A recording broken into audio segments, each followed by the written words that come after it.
viewers, my name is Bhavna Mathur, lecturer electronics from GWPC Ajmer. अभी EL 307 की unit 1 IC fabrication के बारे में मैं आपको बताऊंगी। इससे पहले वाले लेक्चर में EL 307 चैप्टर नाम है LIC and design, linear integrated circuit and design. इसकी यूनिट 1 हम कर रहे हैं IC फैब्रिकेशन। इससे पहले वाले लेक्चर में हमने आईसी फैब्रिकेशन की स्टेप्स पढ़ी थी कि क्या क्या स्टेप्स आईसी को फैब्रिकेट करने के लिए काम में ली जाती है। अब जो स्टेप्स थी उनकी डिटेल स्टडी हम करेंगे। जैसे एक स्टेप थी कि एपिटेक्शियल ग्रोथ, सबसे पहले वाली। तो एपिटेक्शियल ग्रोथ किस तरह से की जाती है, क्या इंस्ट्रूमेंट काम में लिया जाता है, इन सब की हम डिटेल स्टडीज़ में करेंगे। तो आईसी फैब्रिकेशन स्टेप में सबसे पहला है हमारा एपिटेक्शियल ग्रोथ। एपिटेक्शियल लेयर हमने देखा था कि ये नॉर्मली क्या की जाती है, पी टाइप सबस्ट्रैक्ट के ऊपर एन टाइप लेयर चढ़ाई जाती है, जो क्या कहलाती है, एपिटेक्शियल लेयर कहलाती है। तो एपिटेक्शियल लेयर पी टाइप भी हो सकती है या एन टाइप भी हो सकती है। जनरली हम क्या लेते हैं, एन टाइप प्रेफर करते हैं। बोरोन इम्प्योरिटी एटम को लेकर एपिटेक्शियल लेयर निम्न प्रकार ग्रो करते हैं। प्योर सिलिकॉन की एपिटेक्शियल ग्रोथ करने के लिए सिलिकॉन टेट्राक्लोराइड का हाइड्रोजन रिडक्शन किया जाता है। मतलब इसके लिए जो मेथड है वो क्या है, हाइड्रोजन रिडक्शन करते हैं हम किसका, प्योर सिलिकॉन पे हमको एपिटेक्शियल ग्रोथ करने के लिए सिलिकॉन टेट्राक्लोराइड लेते हैं और उसका हाइड्रोजन रिडक्शन किया जाता है। ये रिएक्शन मैं यहाँ पे शो कर रही हूँ कि ये जैसे है SiCl4 यानी सिलिकॉन टेट्राक्लोराइड है, इसकी हाइड्रोजन के साथ रिएक्शन कराई जाती है एट 1200 डिग्री सेंटीग्रेड टेम्परेचर। तो इससे क्या बनता है, हमारा सिलिकॉन बनता है और HCl एटम बाहर निकलते हैं। एपिटेक्शियल लेयर बनाने के लिए एन टाइप इम्प्योरिटी फॉस्फिन या पी टाइप इम्प्योरिटी बाइबोरेन को काम में लेते हैं। इनमें से कोई भी एक अशुद्धि को silicon tetrachloride hydrogen gas steam में मिलाया जाता है। मतलब क्या करते हैं कि जैसे सिलिकॉन टेट्राक्लोराइड जो ली और हाइड्रोजन गैस ली, इनको जो हमने मिक्स किया, इसके अंदर हम अगर हमें एन टाइप एपिटेक्शियल लेयर बनानी है तो फॉस्फोरस मिला देंगे, और पी टाइप बनानी है एपिटेक्शियल लेयर तो हम क्या मिला देंगे, बाइबोरेन मिला देंगे। इसके लिए एक इंस्ट्रूमेंट काम में आता है, हम उसकी इंस्ट्रूमेंट की वर्किंग देखेंगे कि वो इंस्ट्रूमेंट कैसे वर्क करता है। एपिटेक्शियल लेयर को ग्रो करने के लिए हम ये एक इंस्ट्रूमेंट काम में लेते हैं। इसमें काम आने वाले एपरेटस में एक लंबी सिलेंड्रिकल क्या होती है, क्वार्ट्ज ट्यूब होती है। ये ट्यूब जो है वो रेडियो फ्रिक्वेंसी इंडक्शन कॉइल से घिरी रहती है। जो लगाइए आगे कॉइल लिखा हुआ है इंडक्शन कॉइल, तो ये जो ट्यूब है ये रेडियो फ्रिक्वेंसी इंडक्शन कॉइल से घिरी रहती है। अब सिलिकॉन वेफर की आयताकार ग्रेफाइट की रॉड को रखा जाता है। मतलब जो सिलिकॉन वेफर है हमने यहाँ पे लिख दिया है, ये या तो रेक्टेंगुलर हो सकती है या सर्कुलर हो सकती है। इन रॉड को इसमें रखते हैं, ये सिलिकॉन वेफर को इसके ऊपर रखा जाता है। जो ये ग्रेफाइट की जो रॉड होती है ये बोट कहलाती है। जिसके अंदर अपन रख रहे हैं ना, ये चीज़ है, ये एक बोट कहलाती है। इस बोट में हम क्या करते हैं, सिलिकॉन के वेफर्स को रखे जाते हैं। ये रेक्टेंगुलर भी हो सकते हैं या सर्कुलर भी हो सकते हैं, इसके अंदर इनको रखा जाता है। अब जो हमने ये ग्रेफाइट की बोट है, ये बोट कैसी है, रेक्टेंगुलर शेप में है और इस पर हमने सिलिकॉन के वेफर रखे। इसको हम रिएक्शन चैम्बर में एंटर कराते हैं और 1200 डिग्री सेंटीग्रेड पर इसको क्या किया जाता है, गर्म किया जाता है, यानी ये सिलिकॉन वेफर्स को गर्म करते हैं। अब जो ये रिएक्शन चैम्बर है जहाँ पे हमारी रिएक्शन होगी, ये जो सर्कुलर बनाया है ये क्या है, हमारा रिएक्शन चैम्बर है। इसके इनपुट पर हम क्या करते हैं, बहुत सारी गैसेस जैसे नाइट्रोजन, हाइड्रोजन, ये सारी गैसेस और ये सब मिलाया जाता है। कि अब एन टाइप बनाना है तो इम्प्योरिटी अलग मिलाएंगे, पी टाइप बनाना है तो दूसरी इम्प्योरिटी मिलाएंगे। तो जिस टाइप का भी अपने को एपिटेक्शियल लेयर ग्रो करनी है वो, और उसके अलावा अन्य गैसेस भी यहाँ रिएक्शन चैम्बर से हम क्या करते हैं, एंटर कराते हैं।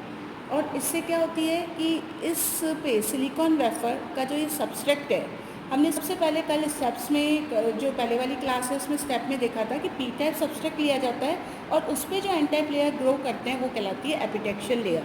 तो एपिटेक्शियल लेयर ग्रो कर रहे हैं तो जो सिलिकॉन के ये वेफर्स हैं ये सब्सट्रैक्ट की तरह कार्य कर रहे हैं। इसके ऊपर अगर एन टाइप लेयर हो गई तो वो क्या कहलाएगी, एपिटेक्शियल लेयर कहलाएगी। तो इसके लिए क्या किया जाता है, सिलिकॉन टेट्राक्लोराइड का हमने पढ़ा कि हाइड्रोजन रिडक्शन किया जाता है। मीन्स सिलिकॉन टेट्राक्लोराइड की हाइड्रोजन के साथ रिएक्शन कराते हैं और इससे क्या बन गया, हमारे पास प्योर सिलिकॉन आ गया। अब इस सिलिकॉन के ऊपर हमें क्या करना है, एन टाइप एपिटेक्शियल लेयर चढ़ानी है। एन टाइप एपिटेक्शियल लेयर चढ़ानी है तो एन टाइप इम्प्योरिटी इसमें मिला देंगे और 1200 डिग्री सेंटीग्रेड पर ये रिएक्शन होती है और एपिटेक्शियल लेयर ग्रो होती है। सेकेंड स्टेप है हमारी masking and itching. Masking and itching का हमने मीनिंग ये देखा था कि जब हमने स्टेप्स पढ़ी थी आईसी फैब्रिकेशन की, तो हर स्टेप से पहले SiO2 लेयर क्रिस्टल के ऊपर हम चढ़ा देते हैं, फिर उसके सेलेक्टिव पोर्शन से हम क्या करते थे, SiO2 लेयर को हटाते थे और इम्प्योरिटीज़ को डिफ्यूज़ कराते थे। SiO2 लेयर का पर्पस क्या था कि इम्प्योरिटीज़ को जाने से रोकना, जहाँ SiO2 लेयर चढ़ी है वहाँ से वो इम्प्योरिटीज़ को क्रिस्टल में नहीं जाने देती थी। तो इसके लिए जो हम प्रोसेस है वो है मास्किंग एंड ईचिंग। मास्किंग मतलब जिस पोर्शन से इम्प्योरिटी को डिफ्यूज़ नहीं कराना है उसको मास्क कर देंगे। ईचिंग मतलब जहाँ से इम्प्योरिटी डिफ्यूज़ करानी है वहाँ से SiO2 लेयर को हम हटाएंगे। तो ये प्रोसेस है मास्किंग एंड ईचिंग। तो मोनोलिथिक टेक्निक को काम में लेते समय SiO2 लेयर को सेलेक्ट करके हटाया जाता है तथा ओपनिंग बनाते हैं जिसमें से इम्प्योरिटी को डिफ्यूज़ कराते हैं। इसके लिए जो मेथड काम में लेते हैं वो है फोटोलिथोग्राफिक मेथड। फोटोलिथोग्राफिक मेथड में वेफर पर फोटो सेंसिटिव इमल्शन की एक समान कोटिंग की जाती है। यानी हम क्या करेंगे, यहाँ पे इस प्रोसेस को करने से पहले वेफर के ऊपर, यानी सिलिकॉन का या जर्मेनियम का जो वेफर है, सिलिकॉन लेते हैं हम, सिलिकॉन का जो वेफर है उस पर फोटो सेंसिटिव इमल्शन, जिसका नाम है कोडेक फोटोरेजिस्ट, जिसको KPR भी बोलते हैं, इसकी एक समान कोटिंग की जाती है। अब आवश्यक पैटर्न के अनुसार ब्लैक एंड वाइट लेआउट बनाया जाता है।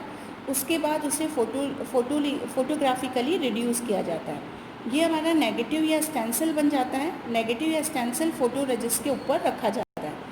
मतलब हमें जैसा पैटर्न चाहिए ब्लैक एंड वाइट, मतलब जहाँ से हमको SiO2 लेयर को हटाना है वो वाले पोर्शन को तो हम क्या रख देते हैं, वाइट रख देते हैं। और जहाँ पे SiO2 लेयर को हटेगी, एक्चुअली सॉरी, क्या करते हैं कि जिस ब्लैक उसको रखा जाता है जहाँ से SiO2 हटाना है, और वाइट उसको रखा जाता है जहाँ से SiO2 लेयर नहीं हटानी है। उसके बाद उसको क्या करते हैं हम, फोटोलिथोग्राफी रिड्यूस किया जाता है। तो जो ये नेगेटिव या स्टेंसिल बना, इसे हम क्या करते हैं, फोटो रजिस्ट के ऊपर रखा जाता है। ये मास्क का कार्य करता है। अब इस मास्क के ऊपर अगर हम अल्ट्रावायलेट लाइट को डालते हैं तो स्टेंसिल का जो ट्रांसपेरेंट क्षेत्र है वहाँ से तो अल्ट्रावायलेट लाइट KPR पर गिरती है। जो ट्रांसपेरेंट एरिया है, ट्रांसपेरेंट मतलब कौन सा हो जाएगा, वाइट वाला जो पोर्शन है, वहाँ से तो अल्ट्रावायलेट लाइट क्या होगी, KPR पर गिरती है और उसे क्या कर देती है, पॉलीमराइज कर देती है। और मास्क का जो ब्लैक पोर्शन से अल्ट्रावायलेट रेज KPR तक नहीं पहुँचती है, KPR तक नहीं पहुँचती है। अब मास्क को हम क्या करते हैं, KPR तक नहीं पहुँचती है और मास्क को हटा देते हैं तथा वेफर को ट्राइक्लोरोइथाइलिन के केमिकल में डिप किया जाता है, केमिकल में डालते हैं। यह अनएक्सपोज KPR को डिज़ोल्व कर लेता है। यानी जो KPR पॉलीमराइज नहीं हुआ है, अनपॉलीमराइज कंडीशन में है, उसको ये डिज़ोल्व कर लेता है ट्राइक्लोरोइथाइलिन। अब जब हमारा अनएक्सपोज KPR डिज़ोल्व हो गया तो सरफेस पैटर्न फिगर अभी मैं आपको शो करती हूँ, उस फिगर के अनुसार हमारे पास आ जाएगा। KPR का पॉलीमराइज भाग जो है वो फिक्स हो जाता है तथा इस पर अब काम में लेने वाले ईचिंग का प्रभाव नहीं पड़ता है कि जब हम ईचिंग सॉल्यूशन में डिप करते हैं तो उसका प्रभाव नहीं पड़ेगा। अब इसको हम डायग्राम की हेल्प से समझते हैं। अब जैसे हमारा ये फिगर A है, इसमें हम देख सकते हैं कि सबसे पहले हमने क्या ली, सिलिकॉन की चिप ली, उसके ऊपर SiO2 लेयर की कोटिंग की हुई है।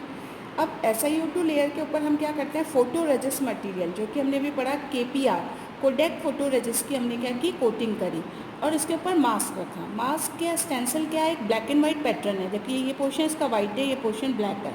अब इस मास्क को हमने इसके ऊपर रखा और इस पर अल्ट्रावायलेट रेज डाली।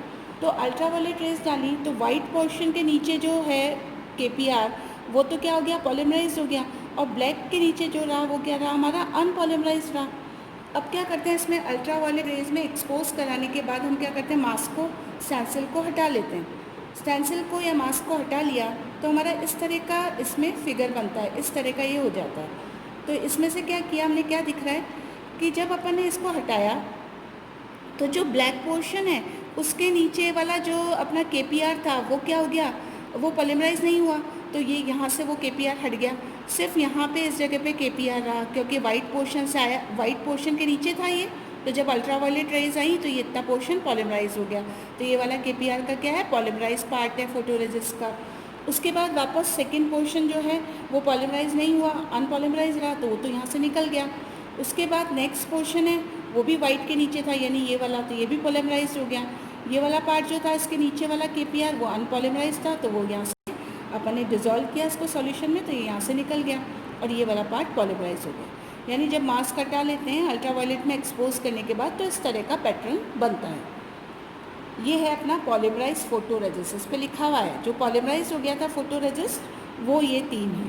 और ये silicon chip SiO2 layer as it is रहेगी, अभी SiO2 लेयर नहीं हटी है, अभी सिर्फ क्या हटाया हमने, KPR कोडेक फोटोरेजिस्ट।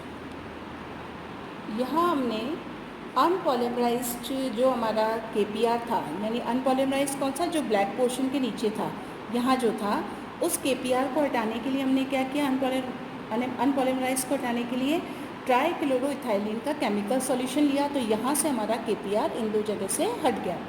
अब जो ये बना अपना, जो ये बन गया वेफर बन गया, इसको क्या किया जाता है, इसे अब करते हैं हम हाइड्रोफ्लोरिक एसिड में डालते हैं।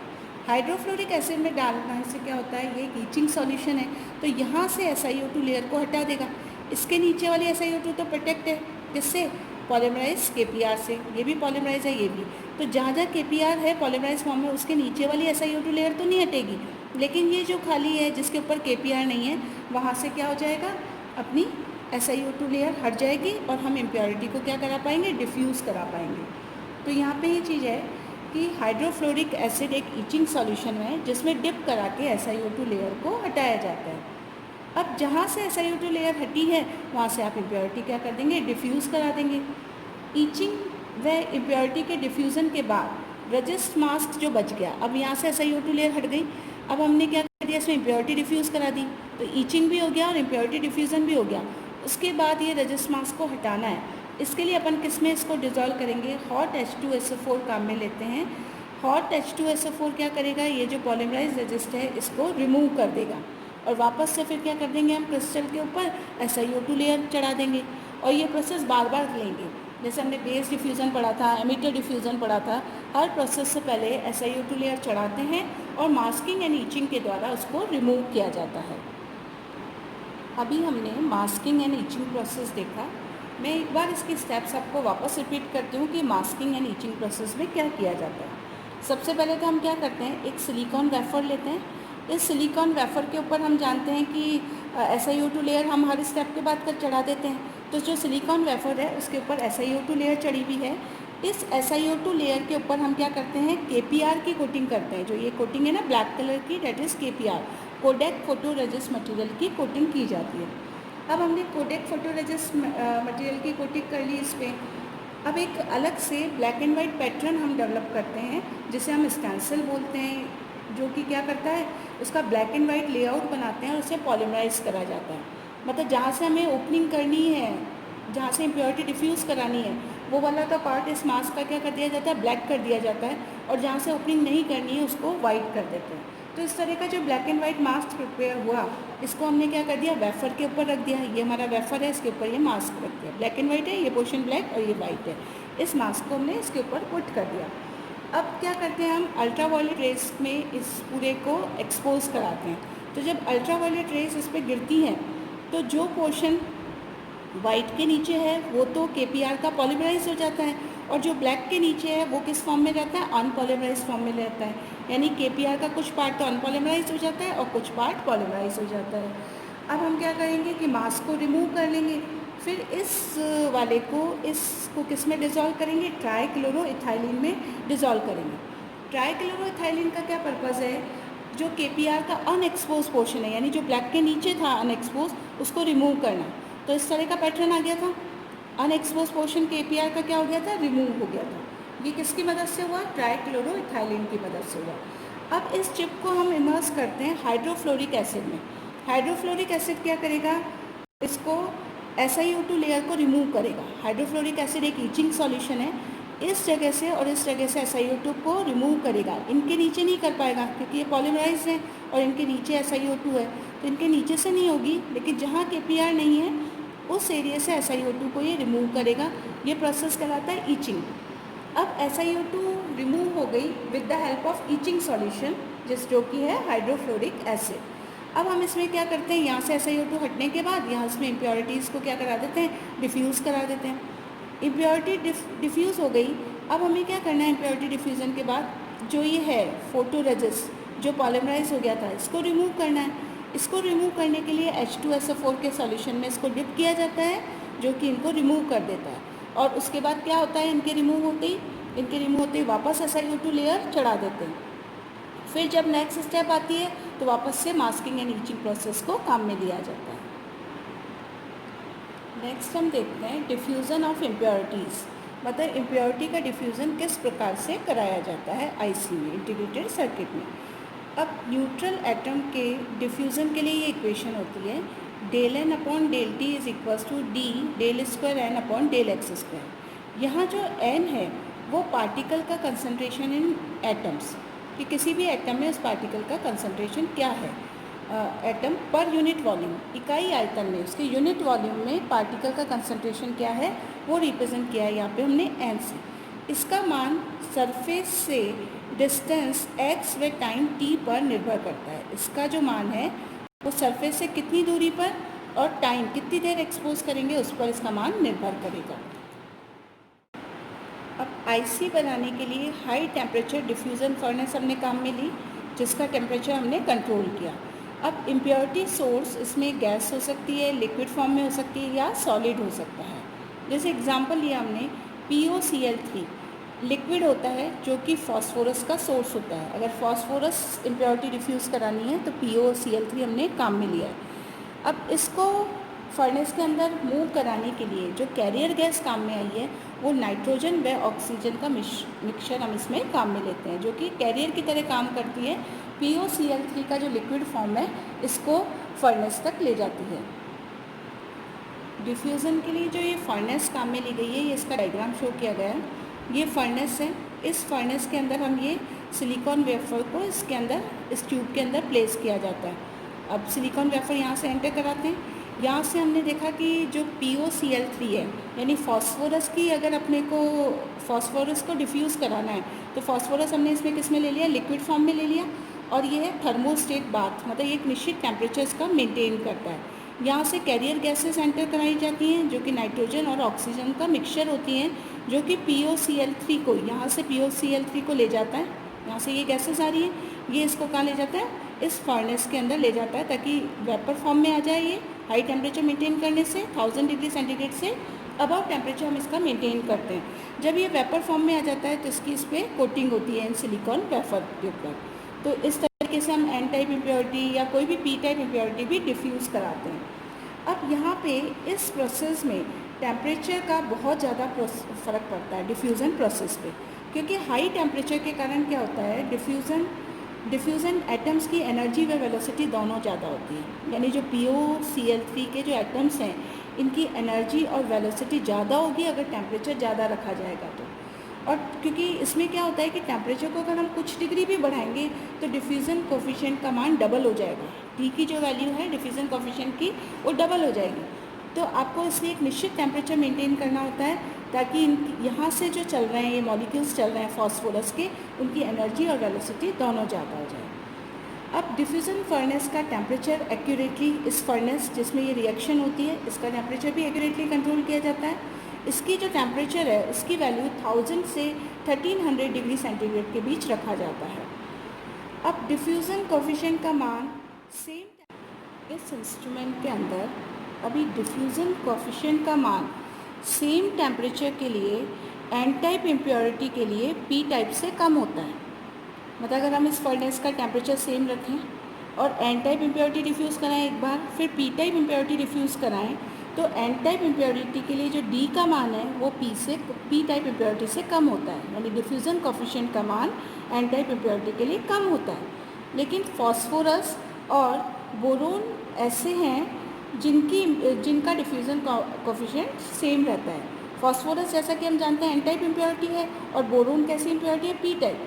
वैसे तो N टाइप इम्प्योरिटी का डिफ्यूज़न कोफिशिएंट कम होता है P टाइप से, लेकिन बोरोन और फॉस्फोरस ऐसे हैं इनका डिफ्यूज़न कोफिशिएंट क्या होता है, सेम होता है। अगर हम डिफ्यूज़न कोफिशिएंट और टेम्परेचर के बीच ग्राफ खींचेंगे तो हम ये देखते हैं कि डिफरेंट मटेरियल के लिए ये ग्राफ अलग अलग आता है। मतलब एल्यूमिनियम के लिए अलग है, बोरोन के लिए और फास्फोरस के लिए तो सेम है, बाकी गैलियम के लिए अलग है, एंटीमनी के लिए अलग है, आर्सेनिक के लिए अलग अलग है। जैसे एक ग्राफ शो किया गया है, इधर अगर अपन एक्स एक्सिस पे टेम्परेचर ले लें और वाई एक्सिस पे डिफ्यूज़न कोफिशिएंट ले लें तो डिफरेंट के लिए, जैसे एल्यूमिनियम इम्प्योरिटी में ले रहे हैं तो इस तरीके से ग्राफ आ रहा है, गैलियम के लिए अलग आ रहा है, एक बोरोन और फास्फोरस का सेम आ रहा है, क्योंकि इन दोनों के लिए डिफ्यूज़न कोफिशिएंट का मान क्या होता है, सेम होता है।